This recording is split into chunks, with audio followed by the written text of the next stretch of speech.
je prends la réunion en cours, en fait. J'écoute les exhortations.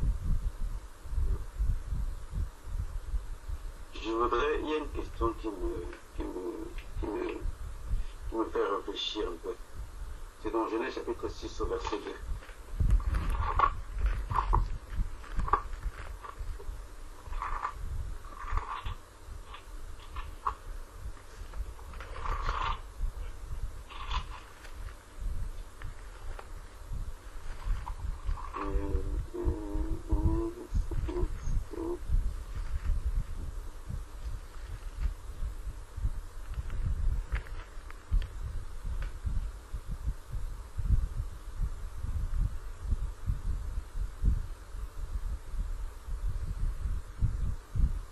Donc la Bible dit,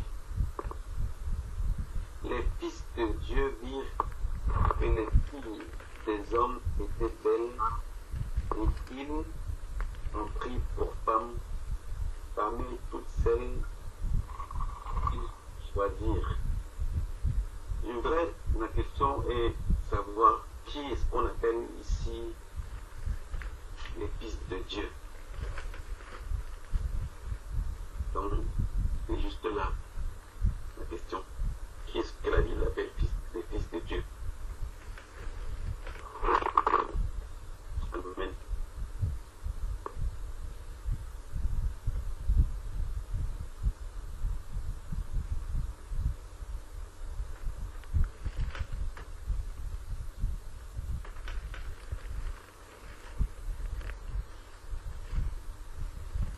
Une autre question, frère Stéphane. Dans Job, Oui. chapitre 1,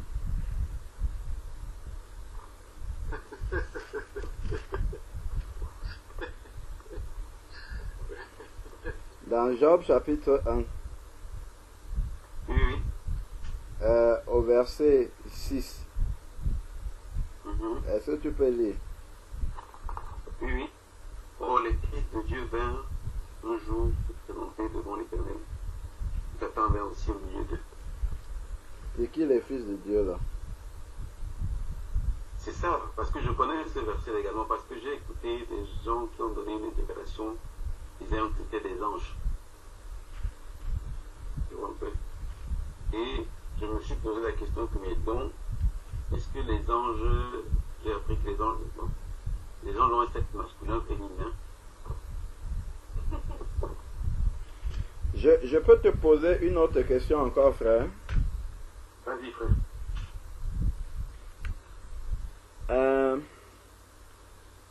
Quand quelqu'un dit par exemple une sœur, enfin pas une sœur, pardon, une fille, quand une fille dit qu'elle a des maris de nuit, c'est quoi les maris de nuit là? C'est quoi? Ça représente quoi? Qu'est-ce qui fait ces maris de nuit là?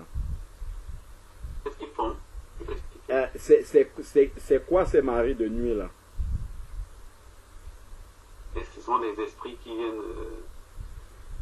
D'accord, et ces esprits là c'est quoi?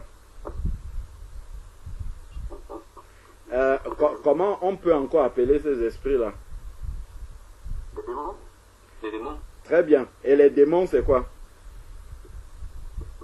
Des anges déchus. Ah, voilà. Et est-ce que ces anges déchus là n'ont pas des relations sexuelles dans le monde spirituel quand ils viennent en tant que mari de nuit? C'est... Oui, oui. Je te pose la question. Moi aussi je suis en train de creuser comme toi, mais c'est des questions qui me viennent à l'esprit pour essayer de mieux comprendre.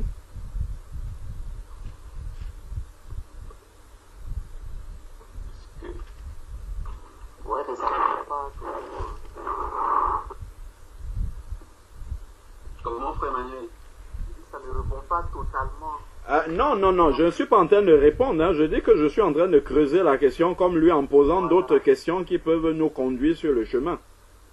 Ça ne répond pas. Jésus a dit quand on lui pose la question, si quelqu'un se souvient, lorsque je ne sais pas si c'était les pharisiens ou les sadducéens qui sont venus tendre un piège à Jésus en lui disant que la loi dit que quand un frère meurt, s'il n'a pas eu d'enfant, son frère peut prendre sa femme pour lui susciter une progéniture. Après, il y avait une femme qui a épousé 7 frères, et après, quand les 7 frères sont décédés, la femme est morte aussi. Après, il demande, ce sont les Sadducéens, puisqu'ils ne croient pas à la résurrection, et il lui demande à la résurrection des morts, de qui sera-t-elle la femme? Est-ce que quelqu'un connaît ce passage-là? Il y a un verset que je veux voir là-dedans, qui peut aussi nous aider.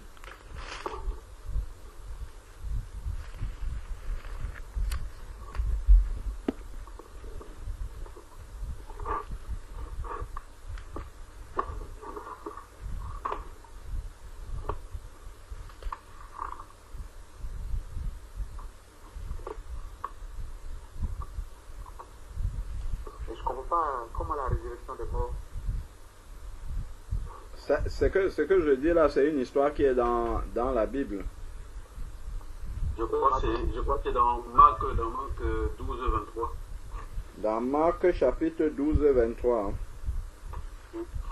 Alors, Marc 12, 23.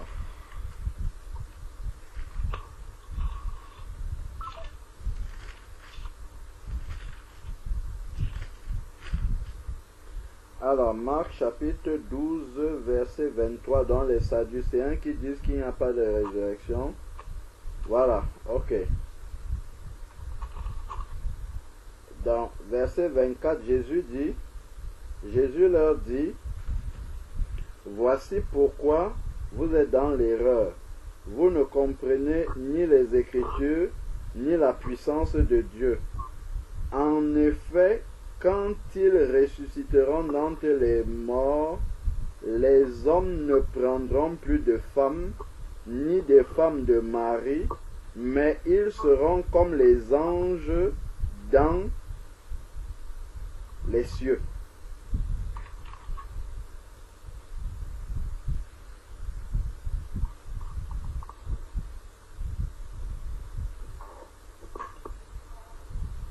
Ils seront comme des anges dans les cieux. Parce que les anges ne prennent ni de mari ni de femme dans les cieux. Parce qu'il y a un seul mariage là-bas, c'est le mariage de l'agneau et puis de l'épouse. Mais on nous dit quand même que les hommes et les femmes seront comme des anges dans les cieux. C'est-à-dire, ils ne se marieront pas, mais on ne nous dit pas que les anges sont asexués. Tu comprends ce que je veux dire? Oui, je comprends. Je ne sais pas s'il y a un passage qui nous permet de déduire que les anges sont asexués. Je ne sais pas s'il y a un passage qui dit ça. Oui. À ma connaissance. Comment? À ma connaissance, je ne crois pas qu'il y ait un passage qui dit clairement que les anges sont asexués, non? Oui.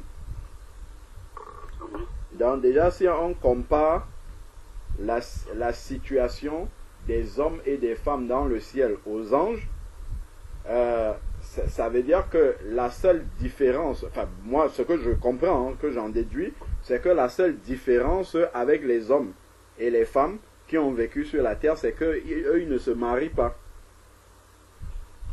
C'est ce que moi je comprends du passage sur la résurrection là de Jésus. Eux ils sont dans le ciel pour adorer le Seigneur. Bon. L'ange, par exemple, qui se présente à Marie, pour prendre un exemple, ou à Joseph, pour lui annoncer la résurrection de Jésus, on dit l'ange Gabriel, et pas l'ange Gabriela.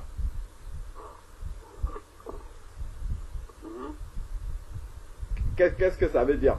Je crois quand même que cet ange-là, bon, c'est un être étincelant, tout ça, mais il s'est présenté quand même dans une, comment dire, dans une représentation humaine que Marie, avec laquelle Marie a pu parler. D'ailleurs, ceux qui sont aussi assis à la tête et aux pieds de là où Jésus était couché au moment de la résurrection, c'était bien des anges qui se présentaient sous une forme humaine. Attends, là, comment? Les 24 vieillards? Non, là je parle d'abord des anges qui se sont manifestés sur la terre au moment de la résurrection de Jésus. Quand Marie de Magdala, dans Jean 20, elle regarde dans la tombe, il y avait un ange, l'un à la tête et puis l'autre au pied de là où Jésus était couché. Et on a également... alors, est-ce qu'on a des précisions dans Acte 1:9, là où il y a des anges qui sont venus parler à ceux qui regardaient Jésus partir?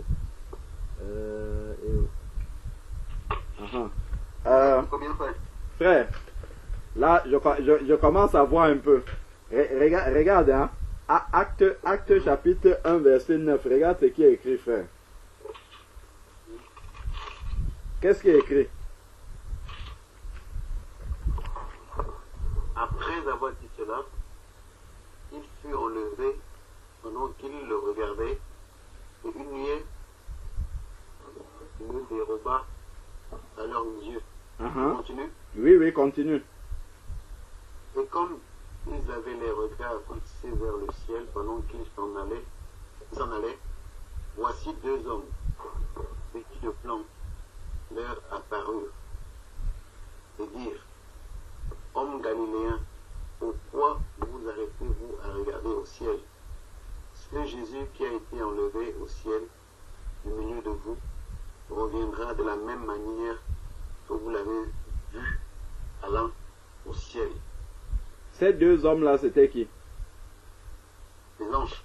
Ah, et c'est écrit que c'était des hommes. Est-ce que tu as vu? Donc ils ont un sexe, c'était des hommes, c'était pas des femmes. Tu es d'accord avec moi, frère? Hein, mon frère? Oui. Ok, prenons maintenant dans Genèse chapitre 19. Les anges qui sont allés visiter Lot. Et aussi dans Genèse chapitre 18, les trois hommes qui ont visité Abraham. On peut commencer dans Genèse chapitre 18.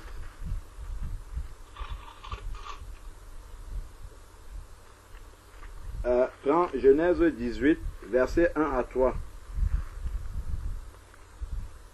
L'Éternel apparut parmi les chênes de Mamré, comme il était assis à l'entrée de sa tente pendant la chaleur du jour. Il leva les yeux et regarda, et voici, trois hommes étaient debout près de lui. Quand il les vit, il courut au-devant d'eux, puis l'entrée de sa tente, et se prosternant en terre. Ces trois hommes-là, c'est qui? C'est les anges. Alors maintenant, dans Genèse chapitre 19, tu peux lire par exemple à partir du verset 1. Les deux anges arrivèrent à Sodome sur le soir. Et Lot était assis à la porte de Sodome. Quand Lot les vit, il se leva pour aller au-devant d'eux et se prosterna la face contre terre. D'accord. Verset 2.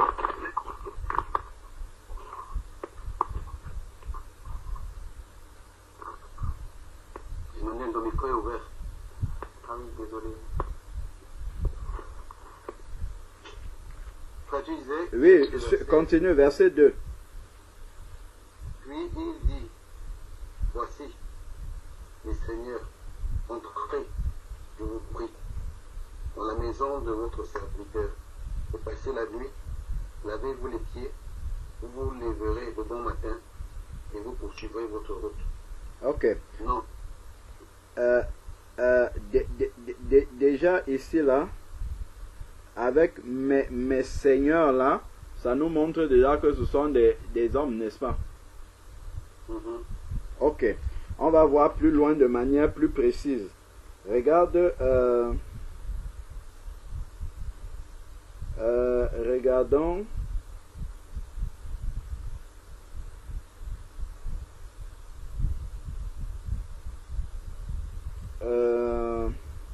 Là où il y a des gens de la ville qui viennent et qui veulent coucher avec ces anges-là.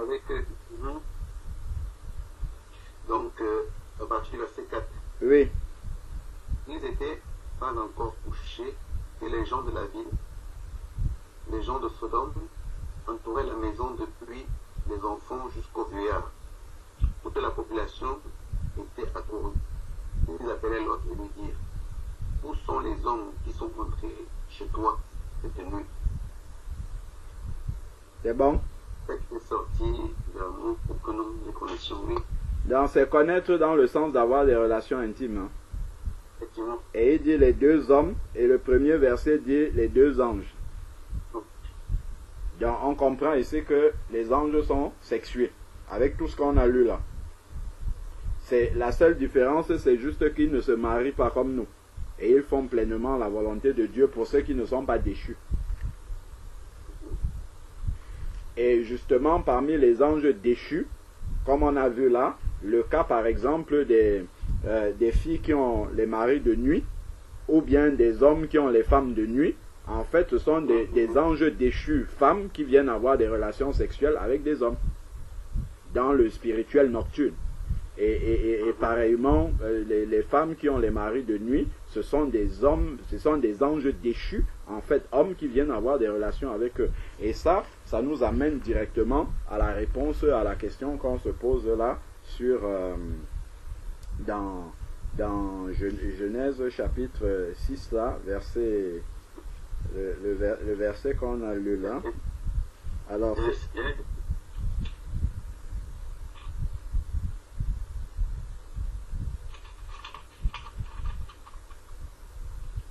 Deutéronome 7, 3. Verset 6. Oui. Verset 2. Verset 6, non? Oui, alors, attends, je vérifie un texte dans Deutéronome 7, 3. Deutéronome 7, 3, 4.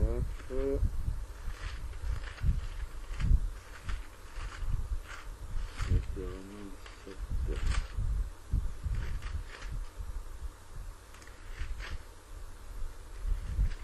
Donc, normalement, il n'est pas permis, comme Jésus a dit, hein. Jésus a dit qu'au moment de la résurrection, les hommes et les femmes seront comme les anges dans le ciel. Donc, il n'est pas permis aux anges, en fait, de prendre les femmes pour de se marier, tout simplement. Dans le ciel. Oui, dans le ciel. Donc, ces anges-là, déchus, sont descendus, en fait. Ils sont descendus sur la terre, et là, maintenant, ils n'obéissent plus aux lois qui sont dans le ciel. Parce qu'ils sont déchus, et là, maintenant, ils sont allés vers les femmes des hommes. Pour aller se... Oui, ils les ont pris pour femmes de manière officielle. Donc, ils ont dû s'incarner comme ça physiquement pour prendre ces femmes-là pour épouses. Après, je ne sais pas, hein, que Dieu nous éclaire. Ça peut être aussi spirituel, la notion de mari de nuit et de femme de nuit aussi. Hein. C'est pas impossible. Parce que tu sais que les personnes, en fait, qui sont habitées par les hommes et les maris de nuit, il y a des mariages dans le domaine spirituel, hein, nocturne. Ça existe, ça aussi. Oui, j'ai écouté certains témoignages de personnes qui ont fait dans le spiritisme, comment ils avaient des maris là-bas dans l'au-delà. Voilà. Donc, tu peux, par exemple, ça, j'ai déjà entendu ça, par exemple, une fille qui a un mari, un mari dans le monde spirituel, donc qui est venu même contre sa volonté, et lorsque cette fille-là veut se marier en réalité, l'autre ne veut pas, l'autre n'est pas content, l'autre va pourrir la vie. J'ai déjà entendu des histoires comme ça où une fille, elle décide quand même de se marier néanmoins, soit il va produire peut-être des odeurs nauséabondes qui vont faire que son mari ne va pas avoir envie de s'approcher d'elle, des choses comme ça en fait, quoi. Il va vraiment produire des réactions qui repoussera et rejettera son mari en fait. C'est vraiment des choses comme ça qui existent véritablement dans le monde spirituel. Hein. Alors que c'est pas impossible que ça soit des mariages spirituels dans le mauvais domaine spirituel aussi. C'est-à-dire que ces anges-là sont descendus et ont pris les filles des hommes dans ce domaine-là de manière spirituelle, en fait. C'est pas impossible que ça soit aussi de cette façon-là. Ce qui ne leur est pas permis de toute façon en tant qu'anges, parce qu'ils n'ont pas le droit de se marier. Or, les relations intimes ne sont autorisées par le Seigneur que dans le cadre du mariage. Donc tout ça, ça fait en sorte que ça ne pourrait être que des anges déchus. Donc, ici, Deutéronome 7.3.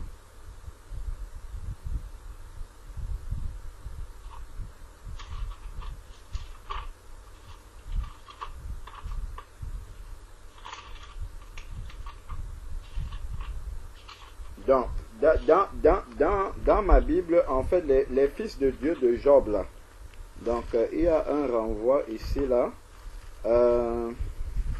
dans déjà celui que tu as cité, Genèse 6, je vais vérifier s'il y a un renvoi dans ma Bible dessus. Genèse 6, ici, là.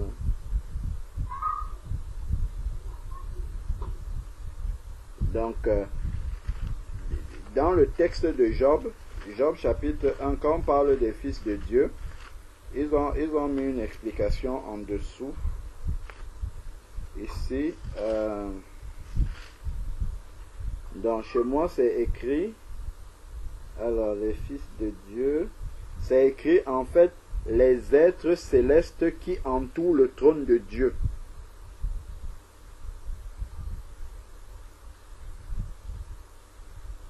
Les êtres célestes qui entourent le trône de Dieu.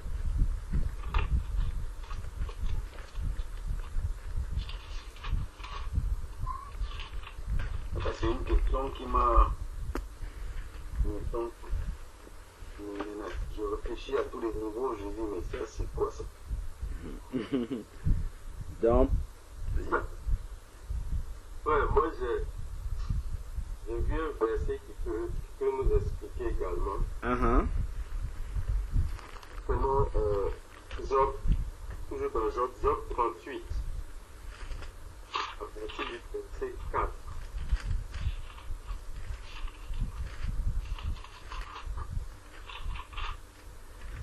C'est là où le Seigneur répond à Job, en fait. Et il dit, où étais-tu quand je fondais la terre? Dis-le si tu as de l'intelligence. Qui en a fixé les dimensions? Le sais-tu? Ou qui a étendu sur elle le cordeau? Sur quoi ces bases sont-elles appuyées? Ou qui en a posé la pierre angulaire? Alors que les étoiles du matin éclataient en chant d'allégresse et que tous les fils de Dieu poussaient des cris de joie. Alors, tel que le Seigneur est en train de parler ici, on voit que il est en train un peu de détailler comment est-ce qu'il a créé le monde en fait. Mais en ce moment, l'homme n'était pas encore créé. Parce que dans Genèse, on prend Genèse au chapitre 1, au niveau du verset 14, les étoiles dont le Seigneur parle ici, dans Job, ça renvoie un peu au verset 14 où il dit qu'il y ait des luminaires dans l'étendue du ciel pour séparer le jour et la nuit, et que ce soit des signes pour marquer les époques, les jours et les années, et qui servent de luminaire dans l'étendue du ciel pour éclairer la terre. Et cela fut ainsi. Et on sait que c'est jusqu'au verset 27 là-bas qu'il va créer, que le Seigneur créa l'homme à son image. Donc, ça nous montre que les fils de Dieu qui poussaient des cris de joie, en fait, ce sont les anges. Moi, c'est comme ça que je vois. Ce sont les anges qui chantaient des chants d'allégresse, qui poussaient des cris de joie, tel que le Seigneur dit. Parce qu'en ce moment, il n'avait pas encore créé l'homme. Il est en train de détailler ici.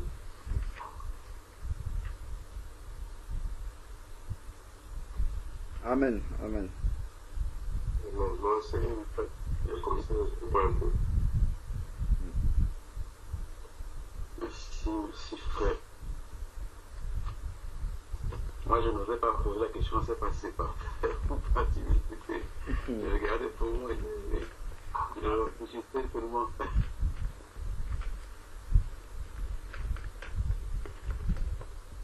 Merci.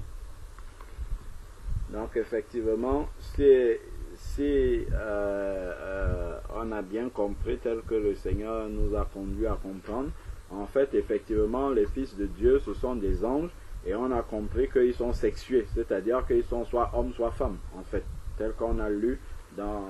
En tout cas, ils sont au moins hommes. Après, femmes, s'il y a des femmes de nuit, ça veut dire qu'il doit y avoir des anges de femmes aussi. Donc, mais la Bible, pour la plupart des cas, nous parle souvent des anges hommes qui sont venus faire...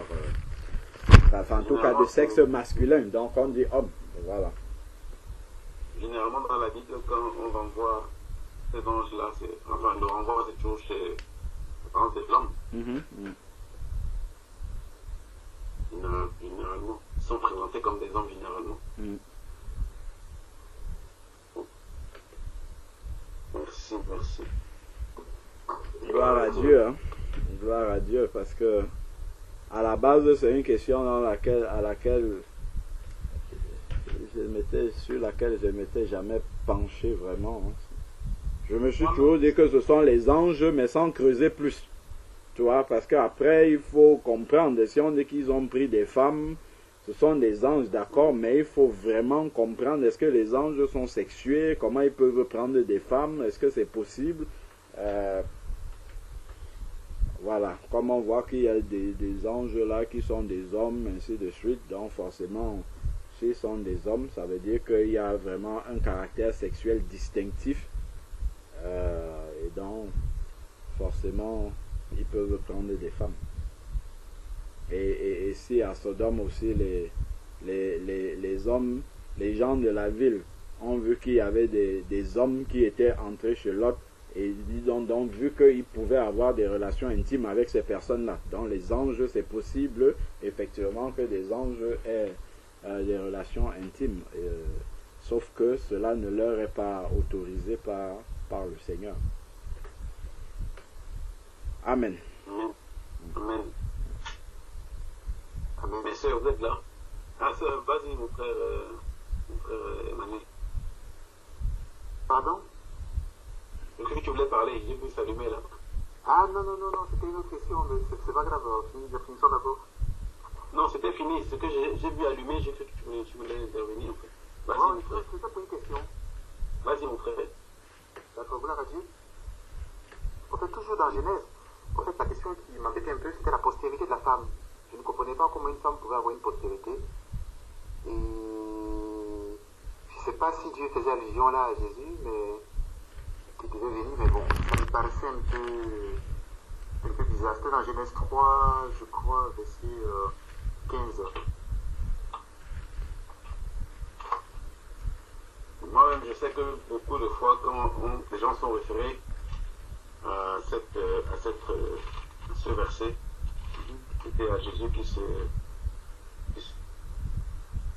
D'accord. Et alors, l'image du serpent qui mord le talon, ça apparaît où alors? C'était... Bon, les gens parlaient de la crucifixion. Oui, mais le talon mordu. Donc, Genèse chapitre 3, la Bible nous dit, au verset 14, à partir du verset 14, l'Éternel Dieu dit au serpent, puisque tu as fait cela, tu seras maudit entre tout le bétail et entre tous les animaux des champs. Tu marcheras sur ton ventre et tu mangeras de la poussière pour les jours de ta vie. Je mettrai intimité entre toi et la femme, entre ta postérité et sa postérité. Celle-ci t'écrasera la tête et tu lui blesseras le talon.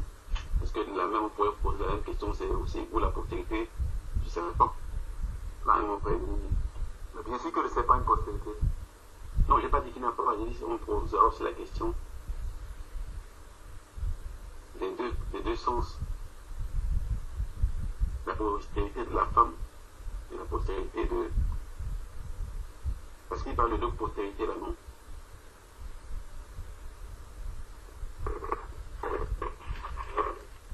Et mon frère Alain. Dans ma Bible, c'est écrit le mot descendance.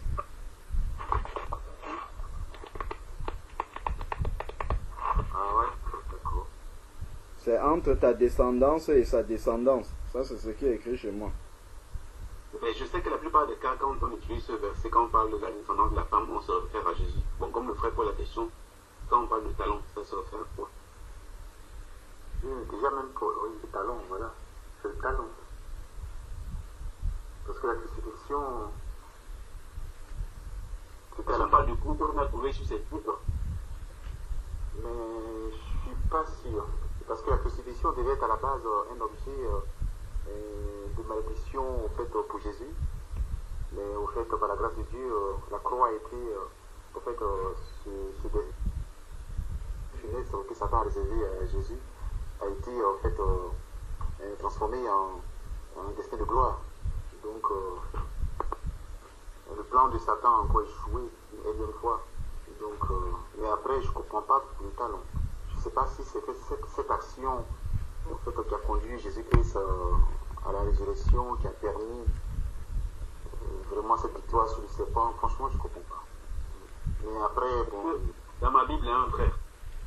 Dans ma Bible, quand le verset dit celle-ci t'écrasera la tête et tu lui blesseras le talon, ça me renvoie dans le livre de Colossiens, chapitre 2, au verset 15. Oui, pareil. Voilà. Et de là, justement, on parle de la croix. Tu vois, et je pense que quand on parle de talon, là, c'est. Je peux penser que c'est les clous qu'on a sur les pieds de Jésus et sur ses bras.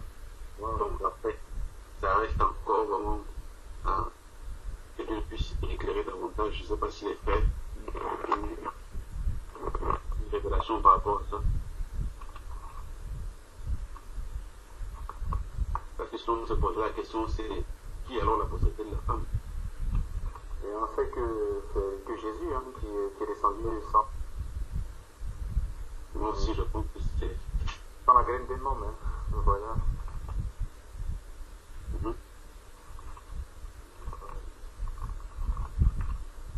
Et mon frère Jean-Charles, mon frère Georges, je ne sais pas si vous avez une révélation par rapport à ça.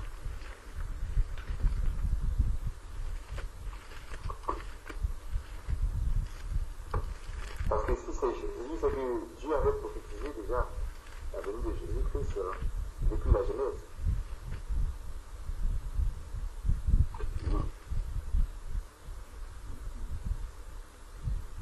Je crois que oui. Je crois que oui.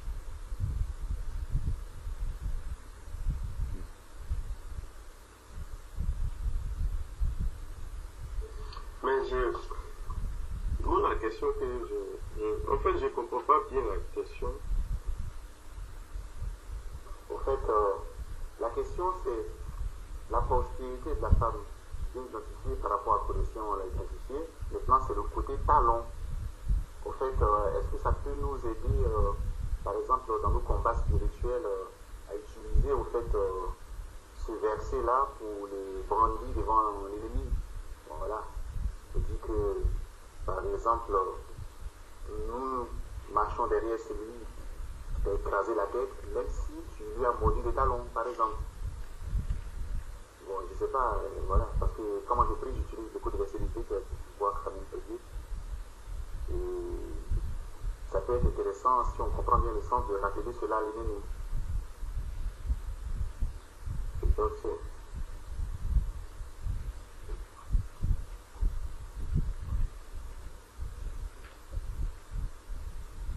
parce que là, c'est Dieu qui parle, hein. Donc c'est directement ta parole, quoi. Donc directement utilise elle.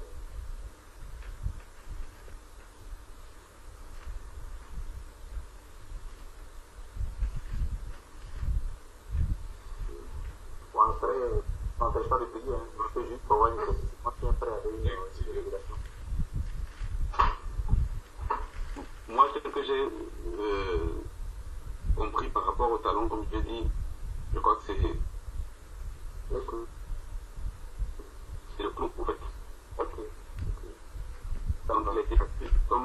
Colossiens 2, 15. On parle de la croix, donc je pense. Entends le clou qui a été mis sur les pieds. Ok. Est-ce que je. Et à quoi renvoie le verset selon ma Bible, quoi. Parce que maintenant, autre explication. Je sais pas. Bon, ça me va. Hey Georges, tu arrives encore prêt. Hein, frère Emmanuel, tu ne trouves pas aussi? Non, ça me va, ça me va. Parce que Ça me va. réfléchis. C'est comme c'était le talon et puis... Après, je sais pas si Isaïe avait prophétisé là-dessus, hein, je sais pas. Non, je ne pense pas qu'Isaïe un peu parlé un peu plus vaguement du sujet, non? Mais pas précis comme ici dans Genèse, on dit bien talent. Talon, oui, oui. Isaïe dit qu'il va souffrir et puis ça, mais c'est pas avec précision, comme ici, non?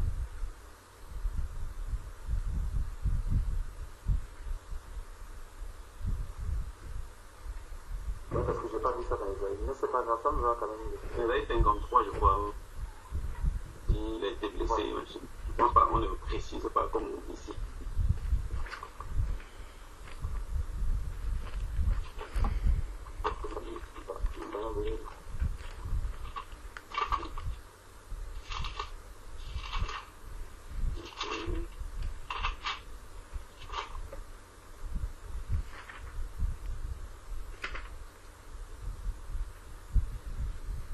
Voilà, Isaïe 53, au verset 5, on dit, mais il était blessé. Donc, bon, ici, on dit, comme je dis, c'est plus explicite, non?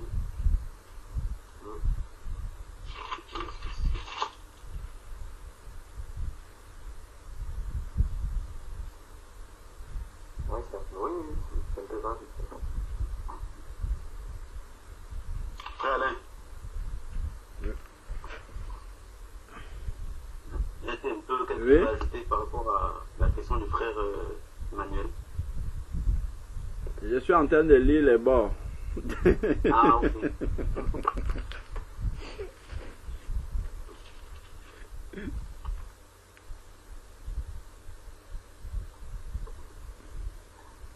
Ah, ok. Et quoi ça? Commentaire biblique. Commentaire biblique. Ah, ok. Et tu trouves ça où? J'essaye de voir aussi ce qu'ils ont dit. C'est un des rares commentaires bibliques quand même qui parle du voile de la femme et de l'église de maison. C'est un des rares. C'est à la maison de la Bible, hein, c'est William MacDonald. Ah, mais il faut noter ça sur le forum pour ça. Oui, attends, je vais mettre un lien là-dessus. C'est quand même assez bien. Ça parle du droit Amazon, non? Alors, je vais chercher ça. Attends, voilà. Ça s'appelle Commentaire biblique du disciple, William MacDonald. Je vais rechercher et envoyer le lien. D'accord, merci. Merci, frère.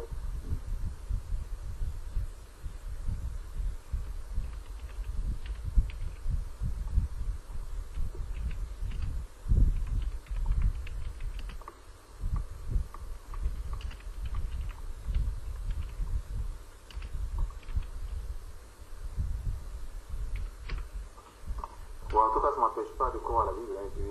Je priais constamment. Mais bon, c'était juste... comme le Genèse a été trop précis, j'ai fait ça en fait.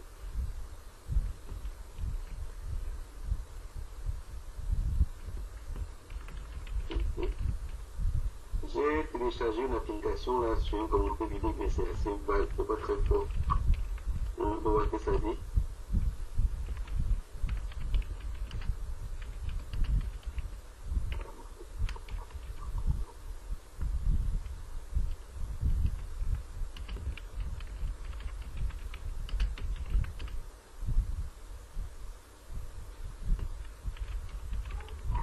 Mais frère Emmanuel, si tu veux un verset pour par rapport au serpent là. Ton verset de Luc 10-19 là, c'est. Oui, Ouais. Il vous a donné le pouvoir de marcher sur les serpents et les scorpions, sur toute la puissance de l'ennemi. non, mais en fait, c'est le talon, c'est pas le serpent. J'ai compris qu'il vient de me.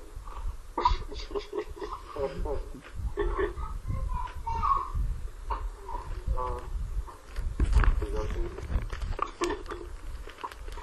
C'est le problème.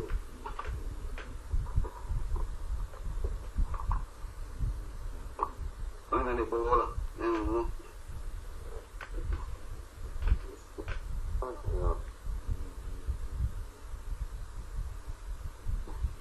En tout cas, quand moi j'ai lu le livre de Genèse là, jusqu'au verset, jusqu'au chapitre 4, et bien pour moi, toute la Bible y était déjà expliquée au fait.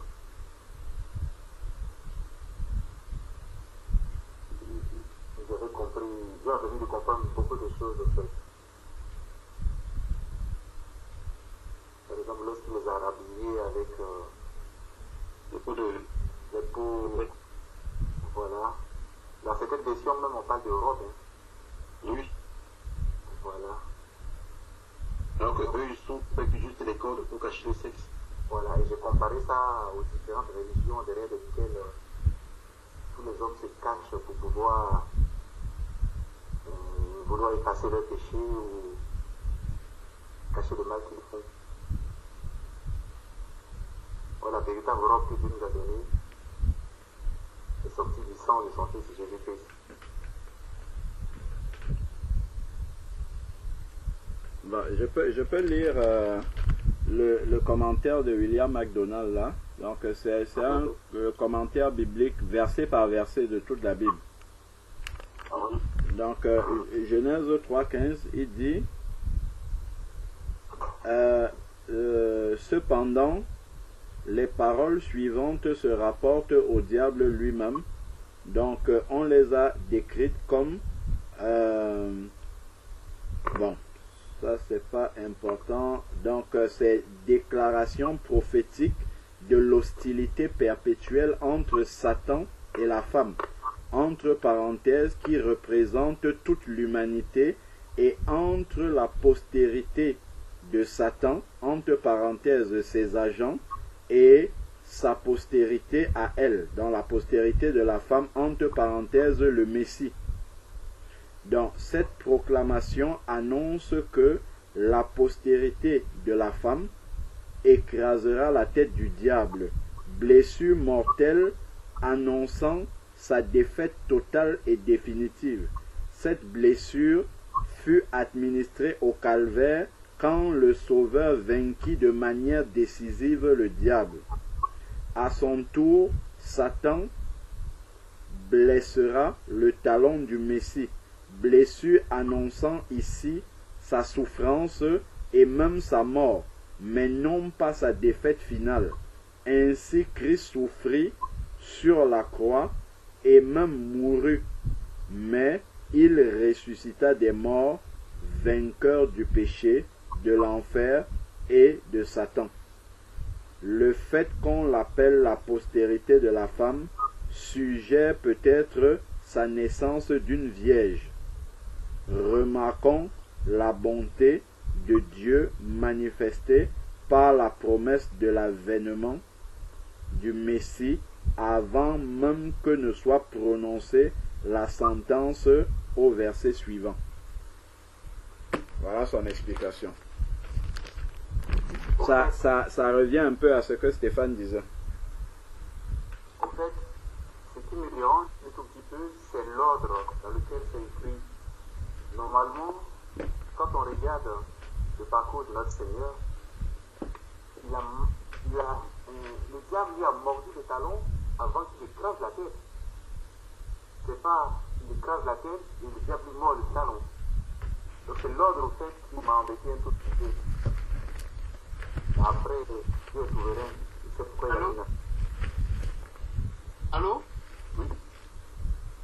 Ah, l'heure, Stéphane, je te suivais de loin là. Je disais, regardons un peu Jean 13. Regardons un peu Jean 13, verset 18. D'accord.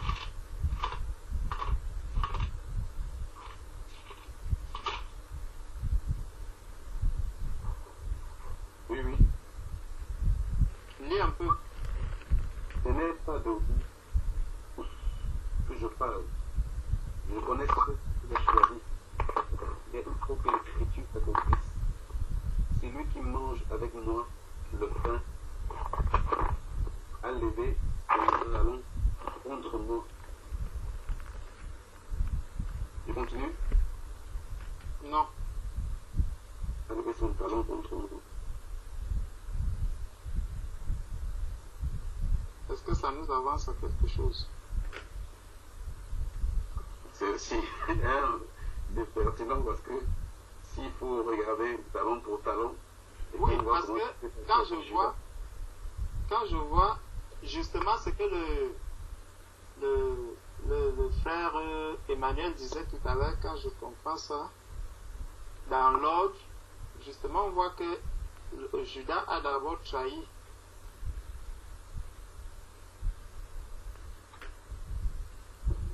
Judas a d'abord trahi Jésus avant les blessures.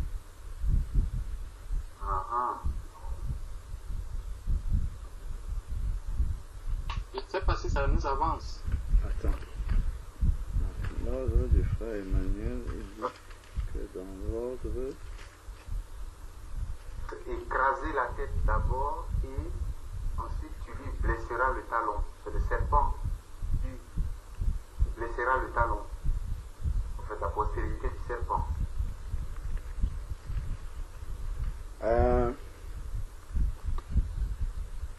Lorsque Jésus envoie, je crois c'est dans Matthieu 10 si je ne me trompe pas, lorsque Jésus envoie les disciples, je crois que ce sont les 120 que Jésus envoie, et après quand les disciples reviennent, ils lui disent que même les démons nous étaient soumis et tout, et Jésus dit je voyais Satan tomber du ciel. Est-ce que quelqu'un se souvient de ce passage-là? Est-ce que là, il n'est pas déjà en train d'écraser la tête La postérité.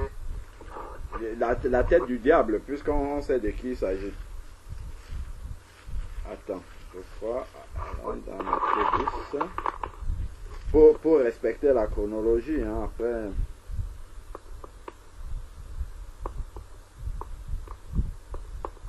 Matthieu 10, je crois.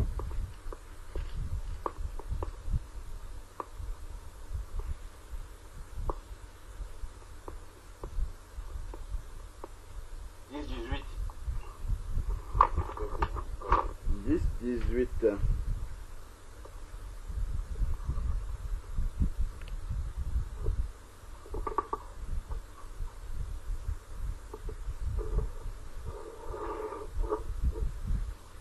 Matthieu 10, 18. 10, 18. Matthieu. Oui, oui. Alors, attends, moi je lis dans quoi là? Non, Luc 10, 18. Ah, Luc 10, 18, ok. Luc 10, 18, oui, ça doit être ça.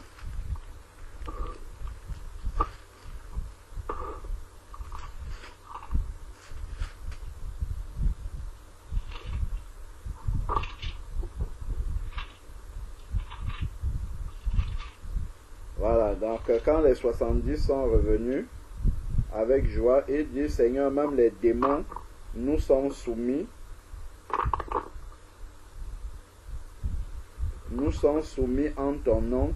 Il leur dit, je voyais Satan tomber du ciel comme un éclair. Est-ce que ici, là, il n'y a pas déjà un début de défaite de Satan? Oui, tout à fait. Parce que c'est, ouais, tout à fait. La crucifixion vient après. Après, oui. Tout à fait.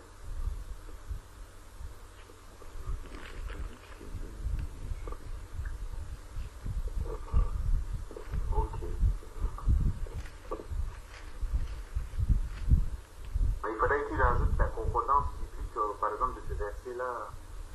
Oui, c'est sûr que c'est pas trivial, hein. C'est là où j'aime un peu le livre de David Martin, parce que c'est comme si à chaque verset, ça te renvoie à quelque chose. Alain Patrick. Hein? Oui. La bourse, elle est à 1744. Oui, tout à fait. On dirait qu'à chaque verset, ça te renvoie. C'est tellement. Et tu la trouves où encore? Comment?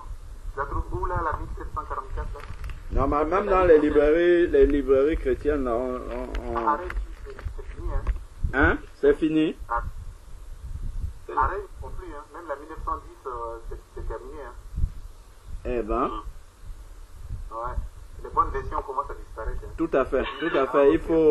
Il faut s'en procurer, hein? Ouais.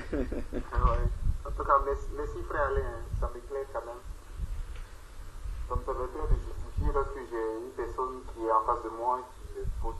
Parce que cette question, ils m'ont l'ont posée une fois, mais je vais ramener la concordance qui était juste en dessous. Et tu vois qu'avec la David Martin, tu as trois renvois au lieu de 1 dans 8 secondes. Donc, tu vois un peu.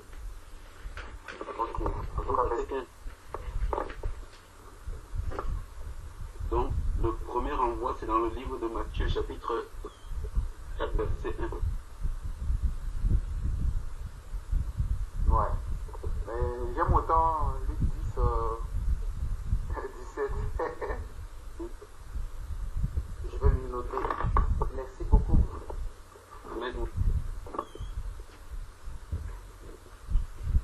Essaye un peu de regarder la David Martin là dans Amazon. Je crois qu'Amazon, tu peux encore avoir la chance de trouver ça.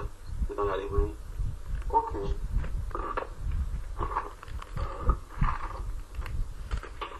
Et pardon, tu peux me rappeler l'année 1700, l'année 1744. Oula, c'est dépoussiéré, hein. Et c'est vraiment, ça c'est un livre pour les recherches. Et ça c'est encore pour les recherches. Quand c'est un peu dilué quelque part là, si tu regardes comment c'est encore... Ouais, bien cru, hein. Ouais. Je parle pas anglais, sinon j'aurais pris une King James, mais je parle pas anglais.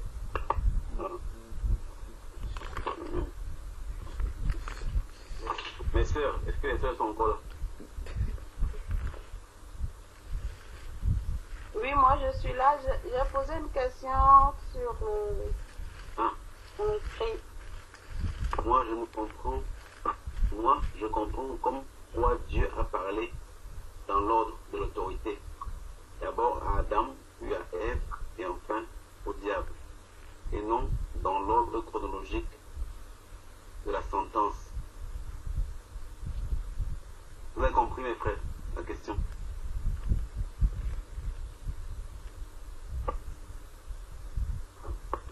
Tu reformule un peu toi-même avec tes propres. On commence à poser un peu la question.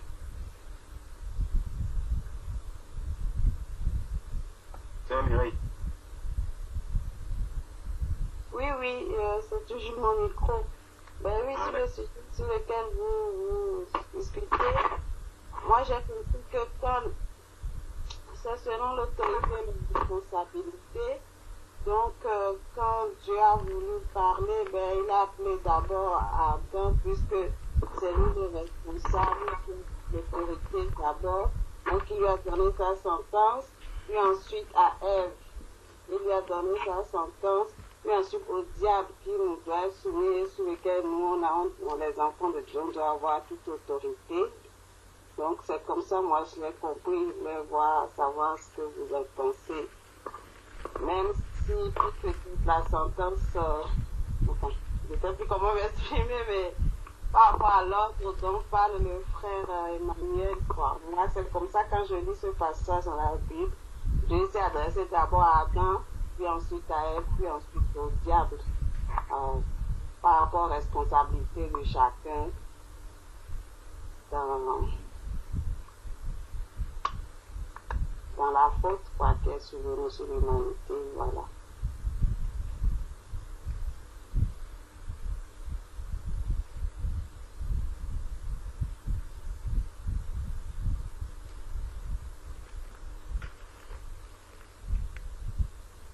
Non, l'ordre dont parle le frère Emmanuel, c'est à la fin du verset 15, hein, c'est ça, hein, frère.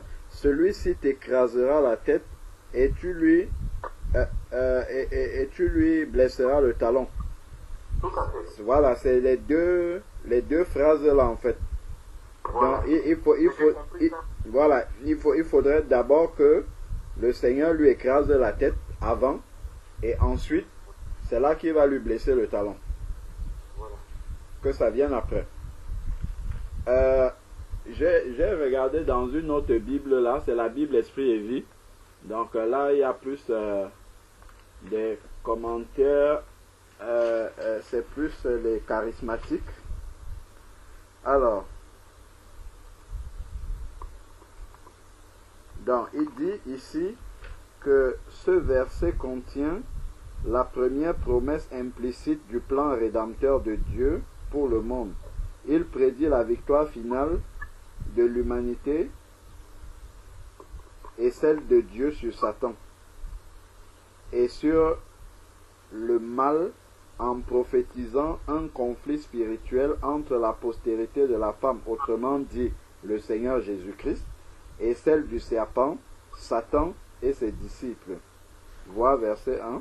Ensuite, maintenant, Dieu promet ici que Christ naîtra d'une femme, confère Ésaïe 7, verset 14, et qu'il sera blessé par la crucifixion, donc blessé le talon. Eux, ils renvoient ça à la crucifixion. Cependant, il ressuscitera d'entre les morts pour détruire complètement, écraser Satan. Je vais inverser l'ordre. Donc, Tu lis ça lis dans le livre que tu nous as présenté tout à l'heure là. non, là maintenant je suis dans une autre Bible, c'est Esprit et Vie. C'est ça. Donc, le verset parlait d'abord d'écraser la tête et ensuite blesser le talon.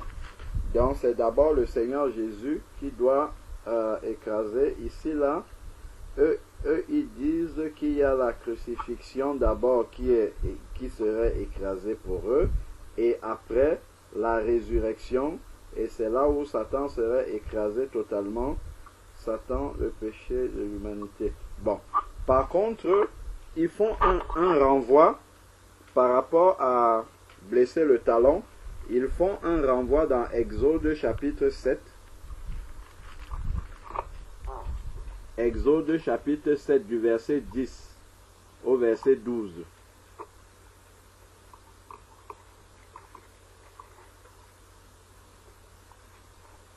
Je lis. Oui, frère, s'il te plaît. Moïse et Aaron allaient auprès de Pharaon et ils firent ce que l'Éternel avait ordonné. Aaron jeta sa verge devant Pharaon et devant ses serviteurs, et elle devint un serpent. Verset 10 de Exode 7. Jusqu'à 12. Ah, mais Pharaon appela les sages et les enchanteurs et les magiciens d'Égypte. Eux aussi en firent autant par leur enchantement. Ils jetèrent tous leurs verges, et elles devinrent des serpents, et la verge d'Aaron engloutirent leurs verges. Donc, pour eux ici, ça serait le Messie qui écrase le... attends, je vais pour ne pas... donc, pour eux ici, ça serait le Messie qui écrase la tête du serpent.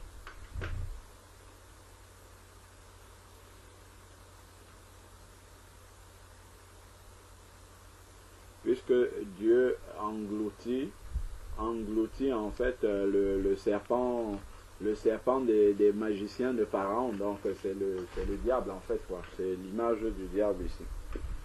Donc pour eux, voilà leur également une séquence dans la Bible qui peut renvoyer à ça. Bon, Je crois qu'on a bien exploré le sujet. Mais moi, en tout cas, peut-être m'explique quand même, se rapproche plus de l'explication, hein, ça me va. Luc 10, 17, hein. Oui, Oui.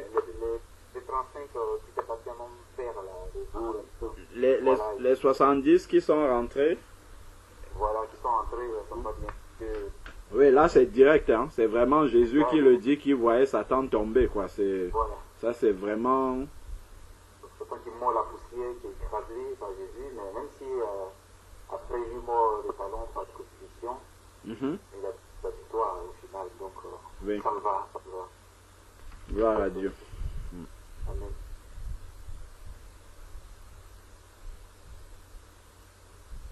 Amen. Amen. Voilà. Donc, mon frère Georges est encore là. Je suis encore là. Amen. Déjà. La sœur Mireille, ça va pour la question, pour la réponse? Là, Stéphane, je m'apprête déjà à vous quitter. Non, elle ne me quitte pas encore. Attends, mon frère. Oui, moi ça va. Moi, j'ai toujours eu compris. C'était par rapport, comme le frère parlait de l'ordre, comme quoi le diable devait mordre d'abord le talon avant que Jésus lui écrase la tête. Ah, ok. Moi, en voyant, quand je lis tout le passage, du début jusqu'à la fin de ça, je me dis, je comprenais que ce n'était pas forcément l'ordre dans la chronologie, mais l'ordre dans lequel Dieu avait parlé à chacun, d'abord à l'homme, puis à la femme, puis au diable, quoi. Donc, non, ça va. Je comprends. Mon frère Emmanuel. C'est bon, autre question? C'est bon, gloire à Dieu. Mon frère Jean-Charles. C'est bon, il n'y a pas de problème. Il n'y a pas de question, mon frère. Amen, gloire à Dieu. Ma sœur Ange Marianne. Non, j'ai pas de questions, merci, ça va. Que Dieu te bénisse abondamment, ma sœur. Amen, et que Dieu te bénisse aussi. Que Dieu vous bénisse, mes frères et sœurs. Amen. Amen. Sœur Florence encore là.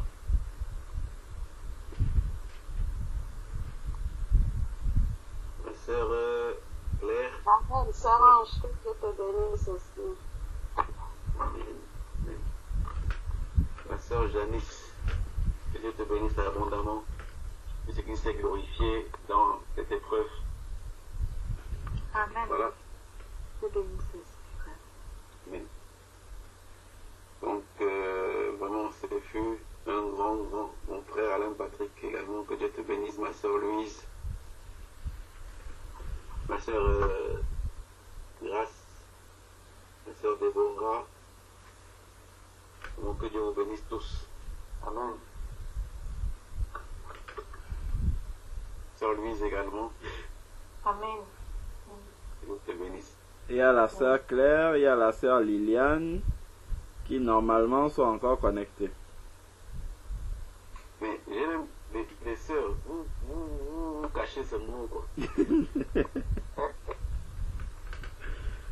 J'ai l'impression qu'il y a certains sujets, quand on entre trop dans la parole, là, les sœurs se taisent seulement. Il dit ça parce qu'un frère, on était avec elle mercredi, on disait que le frère Georges et moi, on a dit, on va vous, le frère Georges a dit, on vous écoute, vous avez la parole aujourd'hui. Même là, c'était un peu, c'était pas facile. Mais les sœurs, libérez-vous. Mais que Dieu vous bénisse vraiment pour ce que vous êtes. Que Dieu vous bénisse abondamment. Donc, y a-t-il d'autres questions, d'autres sujets de prière, de vocation, mes sœurs, mes frères?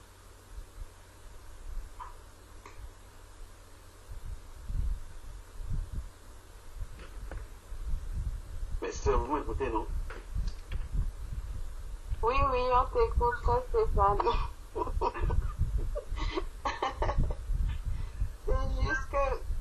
ma part, vu qu'on apprend, nous les sœurs, en tout cas pour moi, à savoir se taire par rapport à la parole, on apprend donc, voilà, c'est pour ça, pour moi,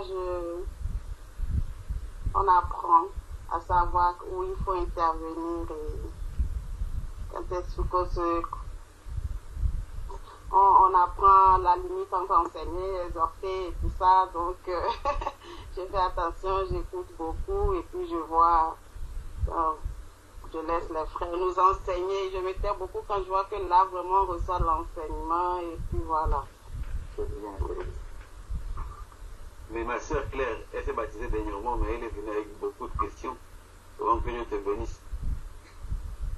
Ma soeur Mireille également. Vraiment. Amen, amen, frère. Soyez bénis aussi, vraiment. C'est une grâce. C'est une grâce d'être là. Janice est une ancienne. Esther Janice, tu es une ancienne déjà. Frère Jean-Charles, je veux voir le visage de ma soeur, s'il te plaît, si tu permets. Amen, amen, amen. Cache, elle voulait se cacher.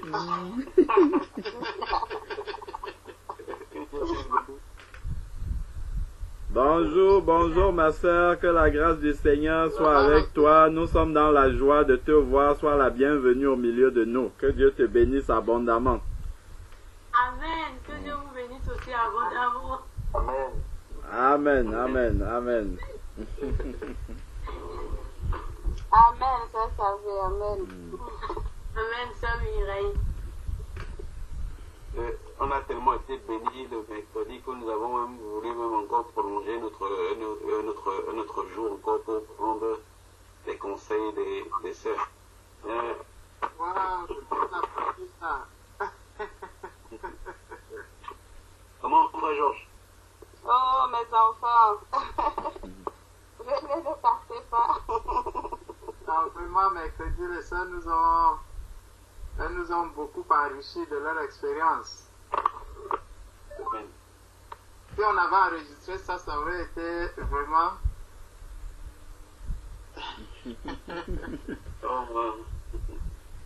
C'est vrai. Frère Jean-Charles, vous avez 2 filles, c'est ça? Oui, frère, on a 2 filles, 3 garçons. Ah, waouh, vous êtes bénis, hein? Gloire à Dieu. Amen, amen, amen. Amen, amen, gloire à Dieu. Ma soeur Louise, tout est ok?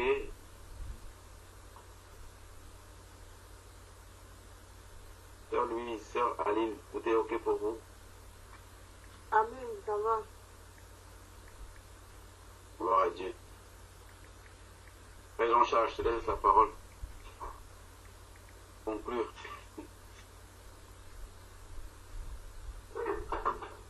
Amen, gloire à Dieu. On va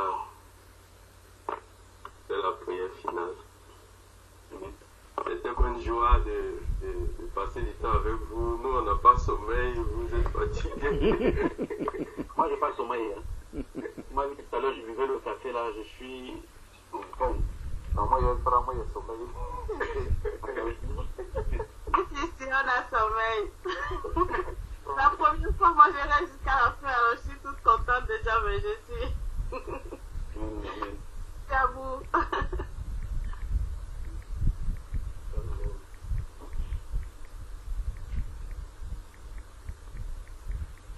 Nous voulons te glorifier, Seigneur, glorifier ton nom, Seigneur, car ton nom est grand et digne d'être loué. Nous voulons bénir ton nom, Seigneur, bénis ton nom, Seigneur, car ton nom est grand et digne d'être loué. Éternel Père, nous te bénissons et nous te rendons grâce. Merci Seigneur pour Seigneur, ce moment de partage avec les frères et sœurs. Merci, Seigneur, d'avoir disposé toutes choses. Seigneur, merci de nous avoir conduits par ton esprit. Merci, Seigneur, pour ta grâce dans nos vies. Merci de nous avoir rachetés par ton sang, Seigneur notre Dieu. Merci, éternel notre Dieu, pour la parole qu'on a partagée, pour le témoignage, Seigneur, pour Seigneur, les exhortations, Seigneur, pour tout ce que tu nous as apporté encore en ce soir. Que ton Saint soit béni, Seigneur, parmi nous, dans ton Église. Seigneur, qu'il est bon et doux pour les frères et sœurs de se rassembler, Seigneur. Quel privilège pour nous, Seigneur mon Dieu, d'être là autour de toi, Seigneur notre Dieu. Béni sois-tu, gloire à toi, Seigneur notre Dieu. Père, nous voulons te confier, Père, la journée qui commence pour les frères et pour la nuit qui commence ici, Seigneur. Nous te confions nos vies, Seigneur, nos corps, nos âmes, esprit, Seigneur. Notre être entier, Seigneur, tout pour ta gloire. Père, nous te prions de garder les frères et sœurs qui vont dormir maintenant, Seigneur. Qu'ils aient un repos paisible, Seigneur, mon Dieu. Qu'ils soient vigorés, Seigneur. Que les frères qui vont aller en évangélisation, tu sois avec eux, Seigneur. Qu'Alain, Patrick et les frères qui vont aller voir la sœur, Seigneur, que tu as touché par ton esprit qui est sorti, Seigneur, des mauvaises croyances dans lesquelles elle était, Seigneur, que tes frères apportent ta parole, Seigneur, qu'il vraiment ce soit une pleine bénédiction pour tous ceux qui vont rencontrer là-bas. Oh Dieu notre Père, que ton Saint-Nom soit béni. Oh Père, merci encore. Nous te remercions pour tout ce que tu fais dans nos vies, Seigneur. Nous te prions, Papa, de garder chacun de nous au cours de cette semaine, Seigneur, dans tout ce qu'on va faire, tout ce qu'on va penser, tout ce qu'on va dire, Seigneur, que ton Saint-Nom soit glorifié. Seigneur, que nous soyons la lumière dans ce monde, que nous soyons un témoignage pour ceux qui ne te connaissent pas, Seigneur, que nous ayons toujours la soif de chercher ta face, que nous ne nous endormions pas, Seigneur mon Dieu, que nous soyons debout, oh Dieu, tout puissant pour le retour de notre Seigneur Jésus. Père, je te prie de fortifier chacun de nos frères et sœurs, Seigneur mon Dieu, qui se sont un peu relâchés. Oh Seigneur, restaure-les, Seigneur mon Dieu. On voit, Seigneur, une grâce particulière à chacun, afin qu'il se relève, Seigneur mon Dieu, pour continuer la marche à ta suite. Parce que c'est celui qui vaincra, Seigneur, qui recevra la couronne. Oh Père, merci encore de venir nous restaurer, renouveler nos pensées. Seigneur, de nous connecter à toi, de nous donner de grandir spirituellement. Oh Seigneur notre Dieu, béni sois-tu, gloire à toi, Seigneur. Au nom de Jésus-Christ, nous allons prier. Amen. Amen. Amen. Amen. Amen. Amen. Amen. Amen. Que Dieu vous bénisse abondamment. Amen. Que Dieu vous bénisse aussi, mon frère. Amen. Passez une très bonne journée, une très bonne nuit. Emmanuel. Oui, Frère, tu travailles chaque week-end, chaque vendredi. Ça, en fait, non, en fait, là j'ai fini